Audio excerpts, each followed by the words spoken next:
if I go back, I'm very happy that we did everything we did, because the vertical integration is so incredibly powerful to have control over every single piece. Yeah. Not just so that you can stand behind your word of what this product is and what type of service you want to bring investors, but you have so much more control over costs and the ability to buy properties that you might not otherwise have been able to. Yeah.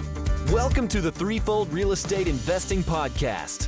This is the podcast where you'll not only learn how you can achieve massive success in multifamily real estate investing, but also how you can simultaneously pursue great relationships with your family and a better walk with God. You can achieve financial freedom through real estate investing without sacrificing the relationships that mean the most to you. Now, here's your host, Lee Yoder. Welcome back, Threefold listeners. I hope you're having a great week this week. We've got two great guests today, two for the price of one today. So it's a great day. Two people I've been wanting to interview for a long time. I've messed up a couple times and had something going on, and they're very busy people because they've had a lot of success, have a lot going on. But we finally got Flip and Dani Robison on with us today, joining us from Florida. I'll just tell you a little bit about them and then we'll bring them in. I can't wait to get our conversation started. So they are the co-founders of the Freedom Real Estate Group, which is a family of companies based out of Centerville, Ohio, where they spent, I think, a couple of decades right here near where I'm at. That's how I got to know them. They have almost 50 team members, and they're still growing. They have bought and sold over 1,200 properties, have ownership in over 600 multifamily units. Dani's also an esteemed member of the Forbes Real Estate Council. Together, they are the hosts of the Freedom Through Passive Income podcast, which is a 365-day series sharing their freedom journey. We were just talking, they're getting ready to start year 2 of their podcast. So we'll talk a little bit more about that. That's going to be exciting too. But first of all, guys, welcome. Thanks so much for joining me today. Thank you Thanks so much, much. Lee. It's great to be here, Lee. Yeah, it's great to have you. So guys, let's go all the way back real quick. I know you guys have been on a lot of other podcasts and people probably, some of them listen to your podcast, but just real quick, all the way back to what were you guys doing when you first heard about real estate? What got you excited about it and made you want to get into it? And then how did you get into it? How'd you get started? Yeah, I'll let you take this one, Flip. Okay, well, going all the way back. So we were actually, we were both musicians. Cool. We worked on cruise ships. That's how we met. There's a whole long story there. I'll spare I'll you bet. that story right now. But when we were on cruise ships, there's art auctions on board the cruise ships, and we started working with the art auctioneer. Next thing we know, we found out how much they made, so we transitioned from musicians to art auctioneers. And so did that. We did that on ships for 4 years, and then we were promoted to land, and so then we were doing art auctions all over the country every other weekend.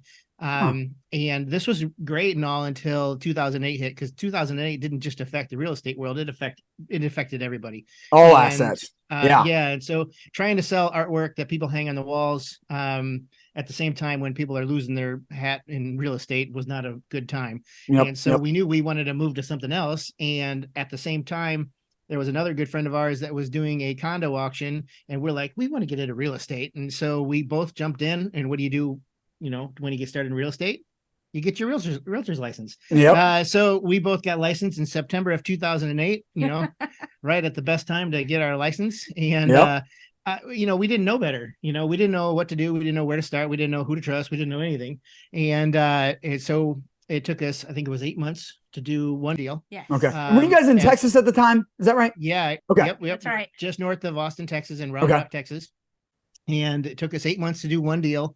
And that's when we're like, okay, this isn't so good. And so we talked about doing real estate investing, and Dani reached out to 3 different people that were teaching real estate investing, and only one of them wrote back, and he was in Austin. And we jumped in with both feet, and we went through his course, and we hit the ground running. He said, you should do this, this, and this. And so we did this, and this, and we did exactly what he said. And so it was, and we loved it. We were super excited about it. We knew we wanted to get into real estate. It felt right to us. And so he was saying jump, and we weren't saying, anything. We were just jumping. We didn't even ask how high. And was it like a wholesaling? Was it wholesaling, or what was in general, what were you doing? Yeah, so he taught us, it's Phil Grove, and he taught you the 12 ways of, what was it? To buy and sell real estate. Yeah, 12 different ways to buy real estate. So we learned a lot.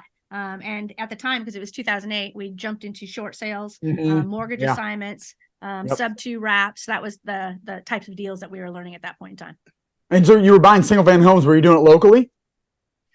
Yes. Yeah, it was all in the Austin area. All in Austin, Yeah. Yep. Cool. Well, two things, guys, from the first part of your story that I'm hearing is like, one, you kind of already got into the investing world a little bit and started seeing, there's really something to buying and selling assets. I mean, you were making money off of, helping with the transactions, like being a conduit for people to make the transactions. But I'm sure you started seeing just how art can appreciate and how, somebody bought it, but then they sold it to somebody else for a lot more. And so it seems like probably the gears are turning on investing. And then, hear real estate and you're like, okay, that sounds like an even better way to do that or whatever. Real estate's even more tangible and way more people own real estate than art, it would seem. And then two, I'm guessing, guys, and I don't need to know numbers, but like, it just seems like to me, like you guys did a good job of having a good financial foundation to be able to make some moves when you felt like there was an opportunity, because, you jumped into being a realtor, it took you 8 months, but then you jumped into investing.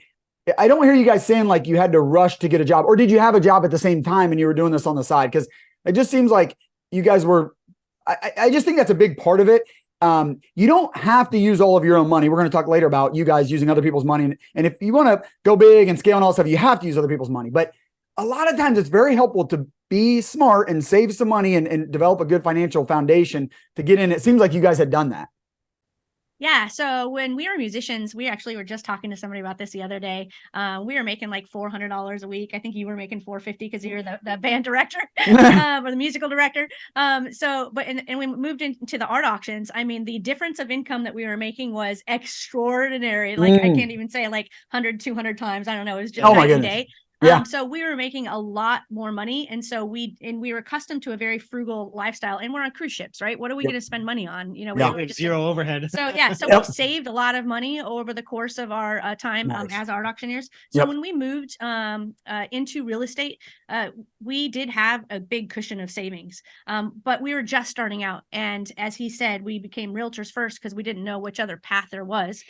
So it took 8 months to get our first deal. Well, we had bought our house, like we had, spent a lot of our savings into moving onto land and getting, furnishing the house and everything like that.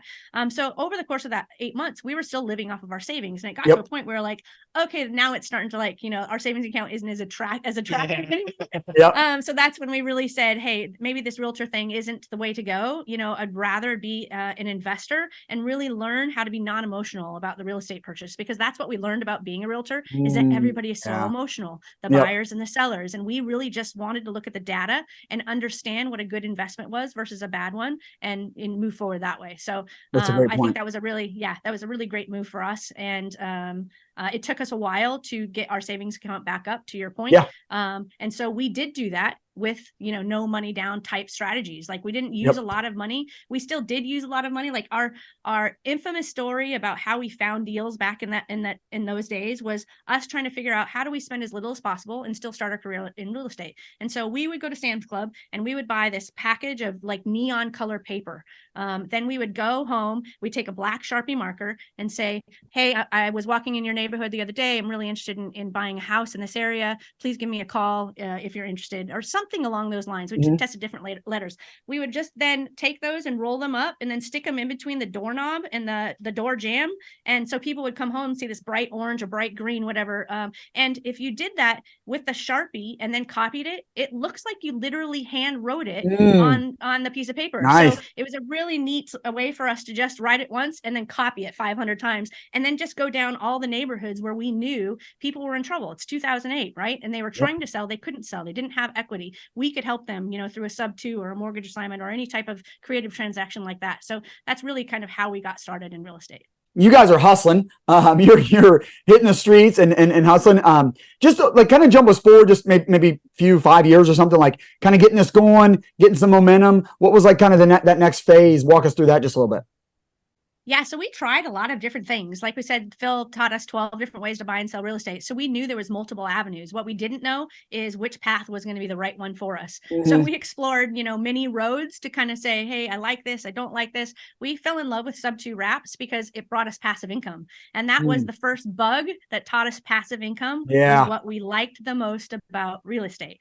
So we partnered with an attorney and started doing deals nationwide on a sub-2 wrap basis and started building up, that passive income and allowing other people to, have the dream of home ownership as well without having to get a bank loan.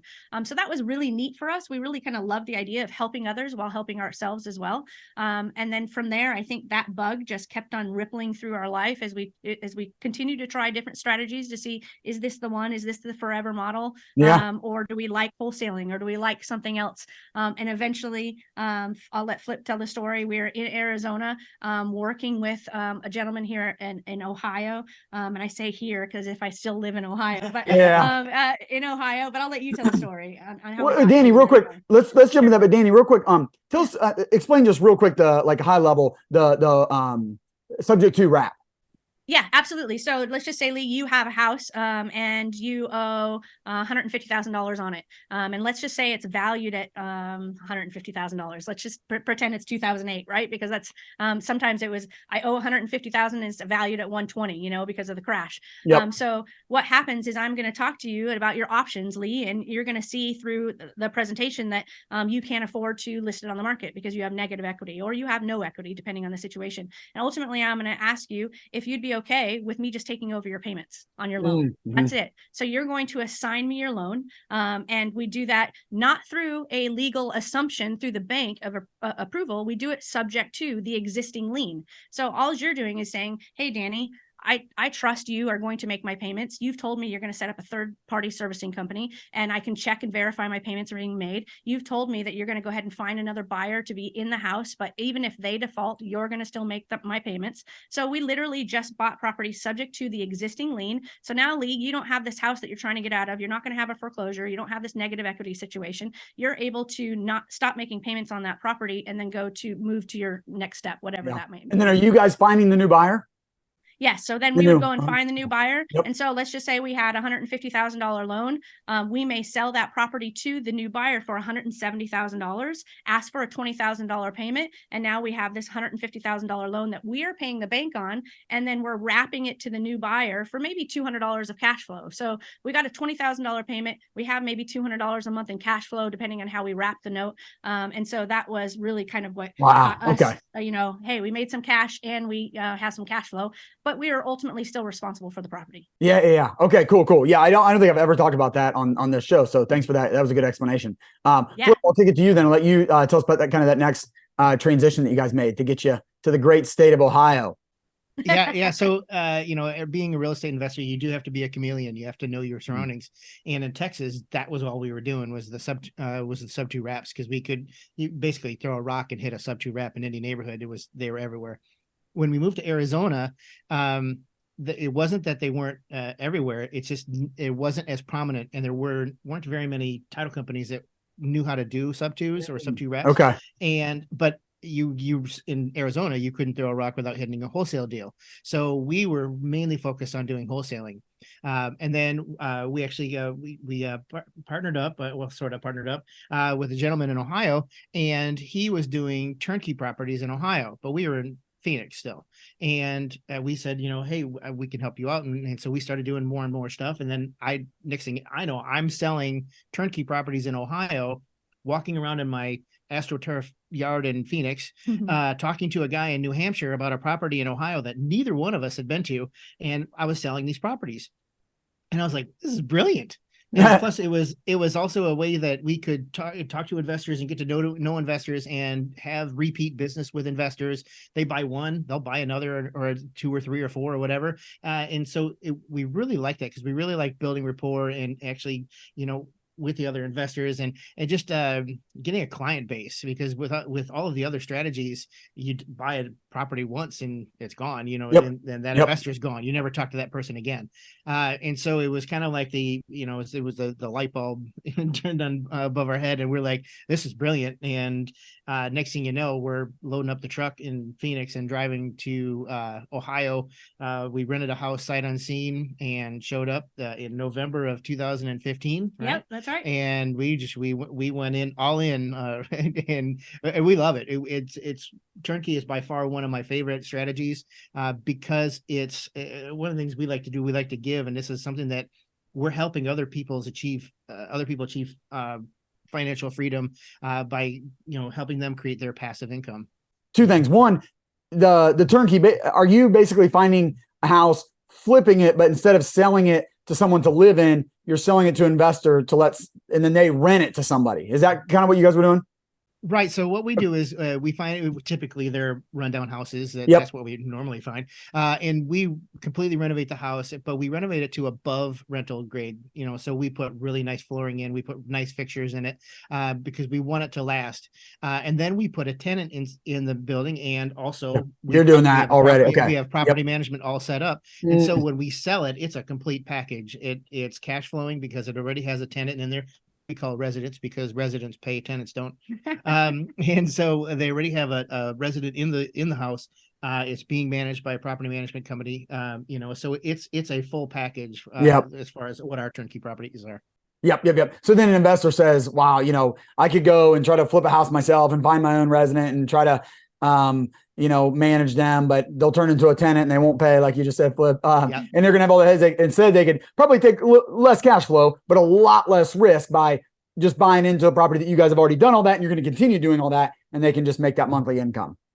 Yep. Maybe we kind of skip forward a little bit, but I know you guys got that business going, got others. I mean, you kind of mentioned some of the others, like property management. You're doing that now. There's some other servicing that goes. So it sounds, I know, having talked to you guys and getting to know you a little bit, like the businesses kind of just build on each other, and one begets another one. And you guys have just really built this thing. Maybe just a little bit, fast forward to a couple years ago. Let's stop short of when you guys got into multifamily. What did the Freedom kind of family of companies look like just a couple years ago? And then we'll talk about how and why you guys got into multifamily. Absolutely. So we had built out 5 companies. So our turnkey company was the base, and we did not intentionally go out to build 5 companies. It was literally necessity that every single company got built. And I'm sure that you can relate to some of these stories. So as we are working and doing the turnkey product, we realize that the contractors are literally just ripping us off. And so we're like, how do we figure out how to control this, in-house? And so we built a renovations company. And then property management, we literally outsourced to 5 different property managers, and it was horrible. Our investors, who we know would be interested in buying 10 properties, not just one, are not wanting to buy any more properties with us, because although we have a good product, the relationship is with the property management company for 30 years. Right. Yep. So when that relationship is bad, they don't want to buy anymore. So we brought property management in-house, and because we had property management, might as well have a retail brokerage. So then even our retail flips, we could just keep in-house for that income. And then the last one was the acquisitions company. And that was because Flip was handling all of our acquisitions, and he was buying primarily from wholesalers. Well, the wholesalers dried up. The inventory was just gone. And we thought, we've got, 4 other companies that we have to support now. You got to feed.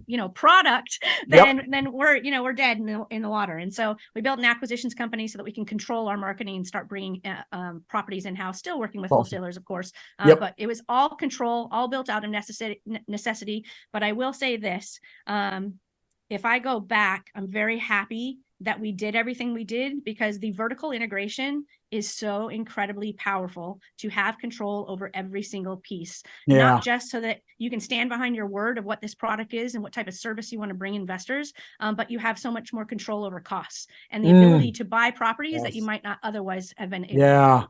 No, it's so well said. And we're just starting. I'm maybe 20 steps behind you guys in my progression, but we are just starting to do our own property management. And it's kind of for a lot of the reasons that you guys said. And actually the property management company we work with is very good. I would refer them, but it kind of comes down to what you said, Danny. And I would tell them this, and I think they would agree with this. Like, there's just no substitute for us having control, and we can control our expenses. We can control the way things are done. I mean, the incentives are different. They're making money off property management, really. And it's kind of what you guys are saying. Like, I just want our property management to do a good enough job to make sure our properties make money. Like, I don't need to make money off the property management, right? Like, that's right. I never have, and we don't need to start, but we can do an even better job to make our properties make money. And that's the goal in the end, right? So, man, I totally hear that. Really well said. And I'm also, it's hard. It's not easy to get a company stood up. So my goodness, kudos to you guys for doing that. And I know how hard you guys work. But I know, we're only like 3 coming up on 4 months into it, and already I can just say like this was the right decision. I mean, it really, you can see such a benefit already. So as hard as it is, I really second what you guys are saying and the importance of that. So, okay. Well, so you guys have all this going. This is all kind of like single family, turnkey rentals and all these companies that support it. And then for some reason, you guys decided that you wanted to get into multifamily. So maybe just tell us a little bit about that. Yeah. Well, it wasn't really, it didn't happen that way. That's right. Yeah. Yeah. She wanted to get into multifamily. I was like, okay, whatever. I really like turnkey properties and I was doing all the acquisitions still. And actually we had just started the acquisitions company, but I was still heavily involved in that. And so it was something that we were going to do in probably 8 to 12 months down the road. And then we found a buyer or a seller in Middletown, Ohio, which is right in between Dayton and Cincinnati for anyone that doesn't know. And this seller had 15 properties. There were 12 single family and 3 duplexes. And I loved every single one of them. Very rarely do I get a package deal where I love every single one of them. Yeah. I wanted them. I could sell them like that. And however, this seller also had a 56 unit apartment complex that he would sell with them as a package. And that's it. And so we said, well, we just want the 15 properties, not the apartments. He says, nope, it's a package. And so we're like, oh crap. Well, we found, so we decided to wholesale the apartments and buy the 15 units. And this was April of 2020. COVID's, in the thick of it. Yep. And so we're like, well, let's try wholesaling. We found a buyer for the apartments. We're like, oh, this is going to be sweet. We can close on the 15, wholesale the apartments, have a good payday. We're rocking. Well, because of COVID, one thing led to another, and that guy had to change lenders. And then another, like it was 6 months down the road. We're still talking to the seller, and he's getting a little antsy at this point because it's 6 months later. And so we're like, no, we're going to buy it. We're going to buy it. And then the buyer said, I got to change lenders. And then the buyer came back for the apartments. And he said, you know what? I need to renegotiate the price. And he was basically working us out of the deal. And that was October 1st of 2020. And that's when this one here said, nope, that's it. You're out. We're going to buy them. And in 2 weeks' time, she raised the money to not only buy the 15 houses and duplexes, but to buy the 56 unit apartment complex and do inspections on all 56 units. And we closed with October 15th. October 15th. Oh my goodness. 15th. Wow. And so we bought 56 units and 15 or 12 single family and 3 duplexes all in one day. It's by far our biggest day at the title company. I believe the title company had a party that day. You know what? And it was the greatest day of our lives. We were super excited. We were just higher than a kite. It was so awesome. And until we got to closing, and actually the closing was great, and we got a bowl full of keys for the apartments until we found out the next day that every single key in that bowl didn't work. Wow. Yep. So then you're into the real life. Yeah. So then he was like, hey, Flip, remember, I wanted to buy apartments. I wanted to do multifamily. So this is my chance, right? Well, that's right. Amazing how you guys pulled that off. And that's something we'll talk about, with your guys' track record and ability to raise money, because to raise that in 2 weeks is pretty insane. But just like a real quick story on that, maybe Dani, of getting into that first multifamily property. Yeah. So like Flip said, it was, it turned out to be a home run. So I'm just going to get to the end of the story. Yeah. But it was a nightmare from day one of getting that bowl of keys, and then realizing that the seller the property had hired one of the people that was staying at the property to supervise and handle everything. Wow. So the seller, literally what he was telling us was what he thought was true. And so all the assumptions that, we had, it just turned around on us. And we learned a lesson that one of the things that you should do in due diligence is actually verify the bank account, and that what it says on the paper that says the income that's coming in is actually hitting somebody's bank account. Like the numbers are real, right? So we learned a lot of lessons through it, but we did it was a great property at a great deal. We actually had friends of ours in a mastermind underwrite it before we purchased it. We said, hey, we've never done apartments before, so can you underwrite this and just let us know? They said, if you don't buy it, we will. And so I was like, okay, all right, we're going to go ahead and do it. They partnered with us just for the liquidity piece, and nice. If we needed help, they would be able to just jump in and help if we needed it. But it took us, I think, 19 months to turn that property. We ended up evicting absolutely everybody. Yep. And just turning the entire place around. So it took us about 19 months, but we were able to, I think, 5x our marketing team did all the numbers of what we did. We bought it for 1.3 million. We put about $800,000 into it. We ended up selling the 8 unit and probably tripling profit there. And we kept the 48 unit for our personal portfolio, and I think it had appraised at like $3.9 million 19 months later. So that was our first one, and it was literally all about getting up every single day and going, what's today's problem and how do we solve it? Yeah. You bought a good asset in a good area for a good price, and then you guys were equipped with a lot of skills. This isn't somebody getting into real estate and saying, I'm going to start with a 48 unit. Yes, you hadn't done multifamily, but you guys had done a lot of rehab. You've had a lot of residents before. You have the property management, so you guys had a ton of tools. It sounds like the thing that was missing is just some of that due diligence that you guys didn't know how to do, kind of that next level of due diligence to say, we know we're getting it for a good price. We know it's a good area. So we know long term, we're going to be good, but you didn't know just quite how bad. And maybe, I don't know, maybe you guys still get into it and still do everything, but you just would have known going in, more of how the current situation, right? So that's just kind of a due diligence tip for people, just how important that is to really, really dig in and trust but verify, right? Don't just take the drug dealer at his word that it's all kosher. But what a cool story. I guess Dani was right on that one, Flip, that getting into multifamily that was a home run. But it sounds like you probably did awesome on those single families and duplexes as well. So what a great portfolio for you guys. So after getting into that, guys, and at this stage in your career, was that a light bulb moment for you a little bit once you got this turned around? Was there something about the cash flow that multifamily is spitting off? Was there something about 48 units on one property? What was that like for you to kind of be doing one thing and being in single families, making a career of that and then getting into multifamily? Yeah, so it really turns into economies of scale, which we all talk about, right? Yeah. Our contractors were able to buy materials in bulk. They were able to throw it into a vacant unit. They were able to keep their guys on site, be able to do the rehabs faster. So they gave us a lower price to be able to do it all. On a 48 unit, there was 3 buildings. So that's 3 roofs, right? Not 48. And same with, I think everything, the cost went down. I think we said it was going to take about $800,000, and I think it ended up being maybe $650,000, $700,000. Oh, that's great. Yeah, really overestimated what that rehab was going to be because we didn't realize that we were going to be able to do things for less money. And then property management, just having all 48 units, right there. We ended up now have somebody just who.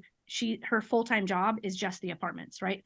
So now we're just continuing to build that portfolio here, which restructures your property management fees as well. Yeah. Really helps the entire picture. Yep. So that's where I really fell in love, is that here's an example of 56 units that is so much easier for us to get done and accomplish our goals than it is for us to have had 56 properties in multiple areas across Dayton, Middletown. Yeah. Right. Because two parts, one, repositioning it. So you guys repositioned it quicker and cheaper, and then managing it. You can manage it probably better and cheaper. And that's huge. You can buy right, and hopefully you see appreciation, and we've got inflation, all these things, all these market forces, but it really comes down to operations. And you're talking about repositioning and then managing better and cheaper. That's what it all comes down. Those are the things you can really control. And so what since then, guys? More multifamily, keeping the other businesses going, but then focusing on multifamily more. What's it been since then? Yeah, so I fell in love with multifamily, and so we actually hired a CEO that year so I could focus on building a fund management and syndication company. CEO for the other 5, Dani?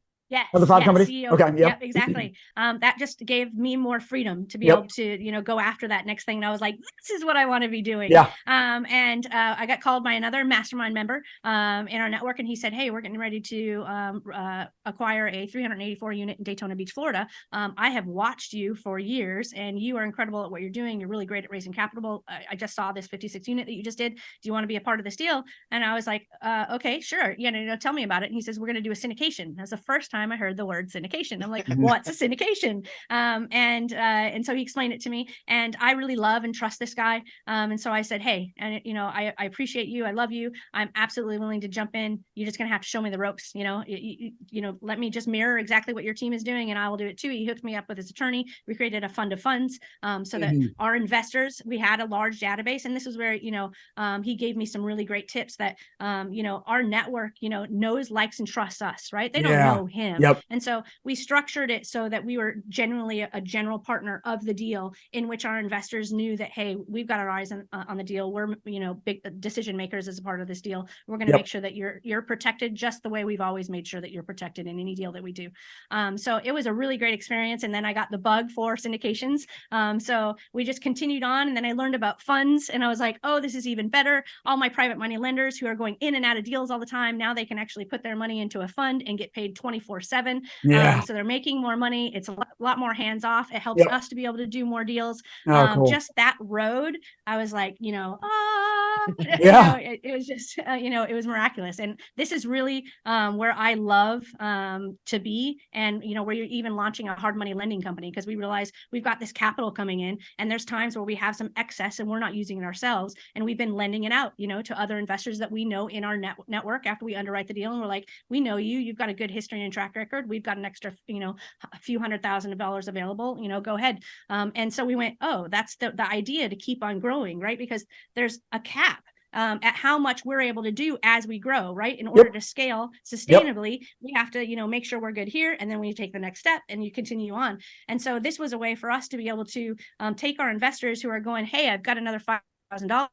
And we're like, not just yet. Now with this hard money lending company and this new fund that we're creating, we're able to do that, on a higher level, so that we can help investors even more. Yeah, I've got a couple specific questions, but the one thing I wanted to just highlight, guys, like being able to raise that money in 2 weeks, like you did for the 56 unit multifamily, along with the others, the rest of the portfolio, and then raising capital then for a giant deal down in Daytona Beach. It just says so much about you guys and your track record and your integrity. And I remember when I was, getting started, we did some small multifamilies, and then we were getting into syndications and wanting to raise more and more. And it was like, I just realized pretty quickly, I'm going to be able to find some deals, but it can only take them down if I can, raise the capital. And that's probably what's going to, hinder me. And I have a coach and a guy that's bought thousands of multifamily units. And I'm like, hey, like, what do I do? Like, what are the, tell me like the things to do, like the social media or the marketing that I can do to like raise more money.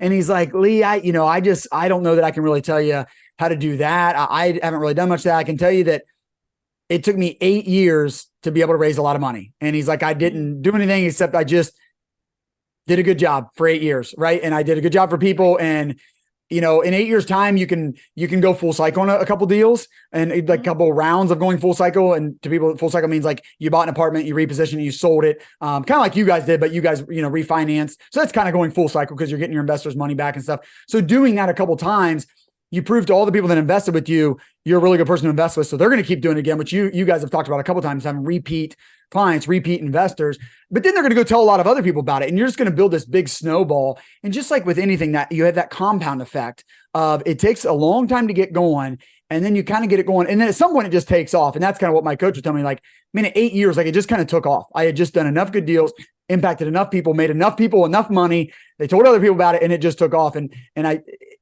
I can tell that's what happened with you guys as well. And I know this guy, it was all about his track record and his integrity. And I know that about you guys too. So just well done on that front. Danny, you said you just fell in love with syndications, and then a little bit about the fund. So those two things, like, what about syndications? What was kind of groundbreaking about that for you? For us, it was the ability to buy larger properties and involve our investors in a brand new way. So we are very well known for keeping things simple, right? We pay a very high pref and make sure that our investors are always paid first. It's just kind of our rule. It's okay if we lose money, but I don't ever want our investors in a position where they're losing money. Yeah, you gain that trust over decades because you always pay, and you pay on time, and you're known for that. And that's where everybody's just like, hey, work with these guys. I've been working with them for years. The funds provide the diversification piece, and that's why I fell in love with that. And everybody has, I think we have like, I don't know, we have this sheet where we created like all of the vehicles and then all of the benefits, right? Is this growth? Is there tax benefits? Do you have control? Do you have, liquidity? Do you have, because every investor has, depending on their time of their life and what they're going through, they have different goals. And so it really allows us to go, hey, what are your goals in this time of your life right now? And based on the answer to that and how many buckets you have for investing, you can choose different things. And I think to your point of earning that trust, of that snowball effect, this is the exact same thing. Really having those conversations with your investors and understanding the period of life that they're in and what their needs are,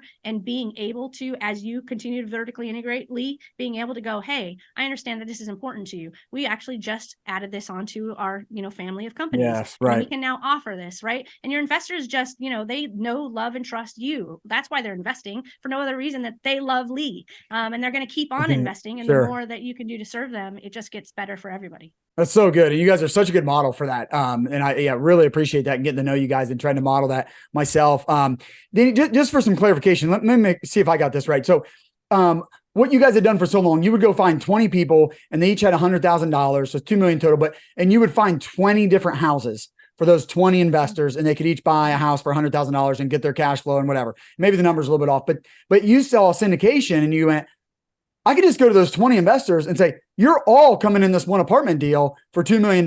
So I only have to find one deal to service 20 investors instead of 20 deals. Am I good so far on the syndication? Yes. Okay. And now you're saying, well, with a fund, I could go, I don't have to wait till I find the deal for one, but I could go to those 20 investors, bring in that $2 million and say, actually, guys, I'm going to put $1 million in this apartment and $1 million in this apartment. So now you've invested in 2 apartment deals, and that's the diversification through syndication. You nailed it. Okay. Yes, that's exactly right. I love that. Yep. Yeah. Well, this is my game too. This is what I'm into. So I love it. And again, kind of a couple of steps behind you guys as far as the fun and stuff, but I love it.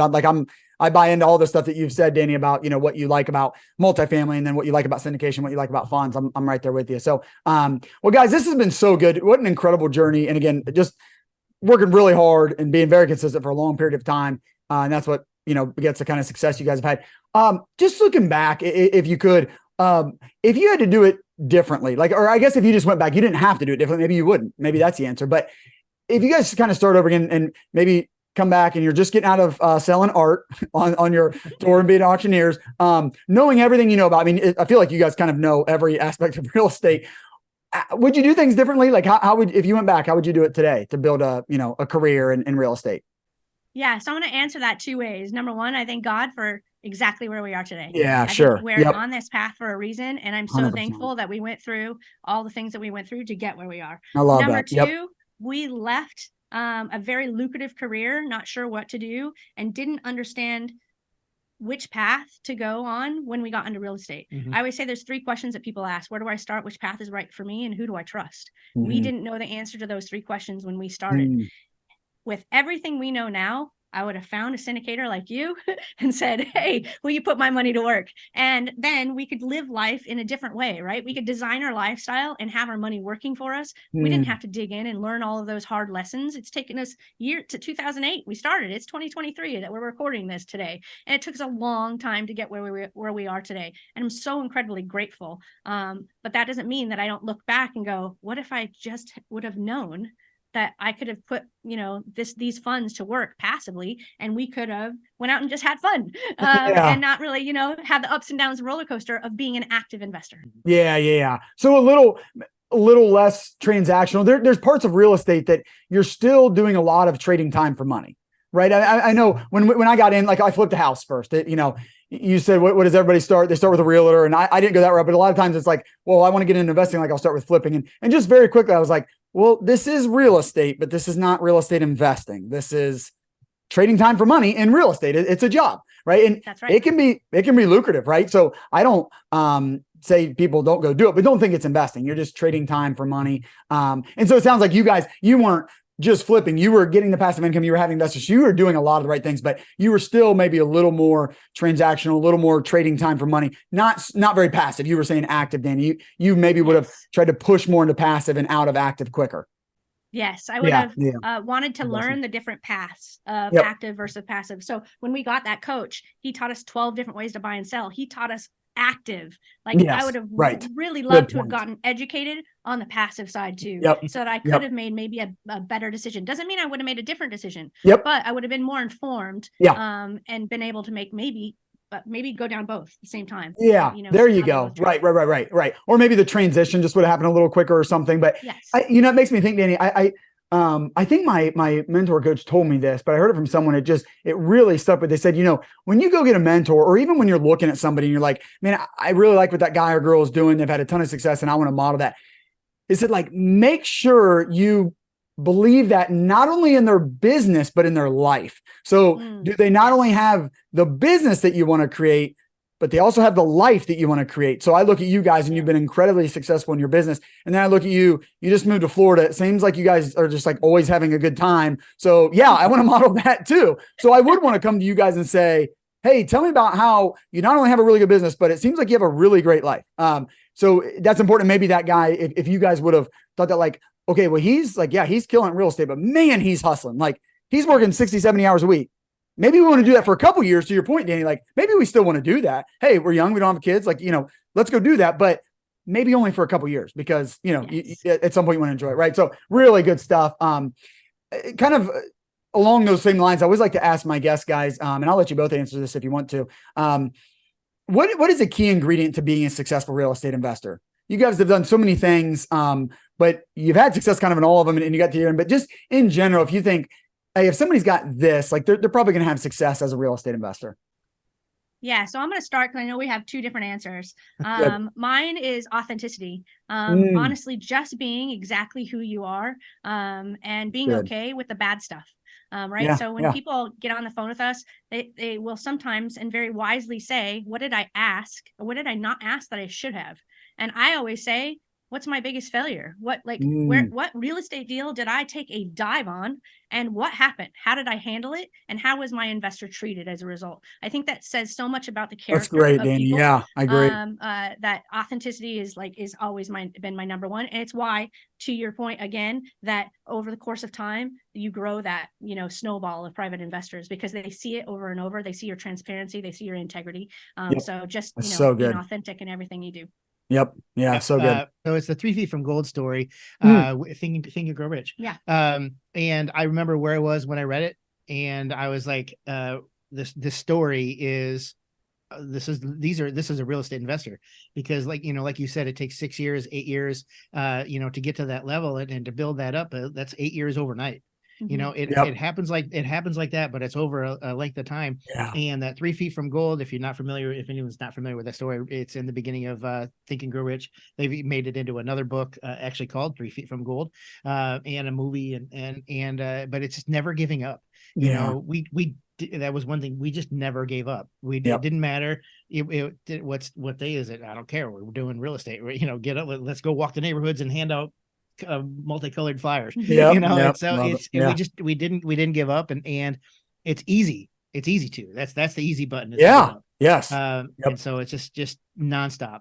Yep. That's so good. Another thing I heard that really echoes what you were saying there, Danny. I think it was from my coach as well, but he was saying, like, we actually, because we've had deals that have struggled, and I like telling our investors about that for the same reason you were just saying, Danny. I think that's so good. And he's saying, Lee, actually, like, if you lose all their money, probably not going to invest with you again. But if things don't go as planned and there's a lot of struggles, but through that experience, you are still communicating, you're upfront, you're authentic, you're real. You don't hide from it.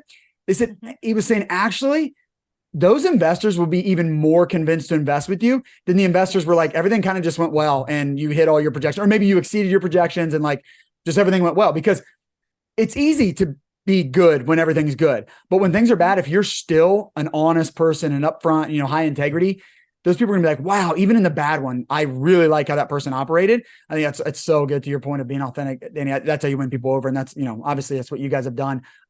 Wait, just flipping that question on its head just a little bit.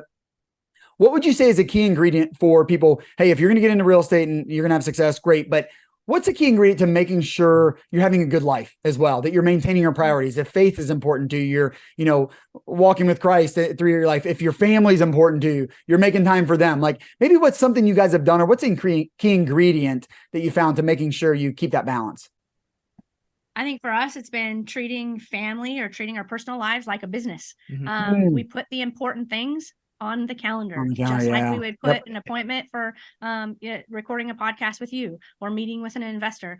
We put our date nights on the calendar. I used to post every single Friday night date night. We're out and take pictures. I remember that. And we just Yeah, we shared one that was like 10 years ago. I was like, we've been doing this for like 10 That's years. awesome. It's Yep. crazy. Yep. And So same important. thing with, with putting God first, like, sync up with God first thing in the morning. It's a right. calendar appointment. It's a routine of yours. I think we struggled figuring this out. Could we lose our way at times of, the Friday night date night, I think was just kind of a release. I don't know that we've ever been bad at that one. It's been like, yes. Okay. Yep. It was a way for us to celebrate, that the week was over. But sometimes syncing up with God or other, routines that you put in place for your health or your family can get lost in the shuffle of business sometimes. Yeah. So really finding a way to create the routine, block it on your calendar, and telling yourself that this is my first priority, because if you don't take care of you, it's really hard to take care of other people. So. Yeah, I know it's over. I know my wife, like, she's not going to be less happy and feel less loved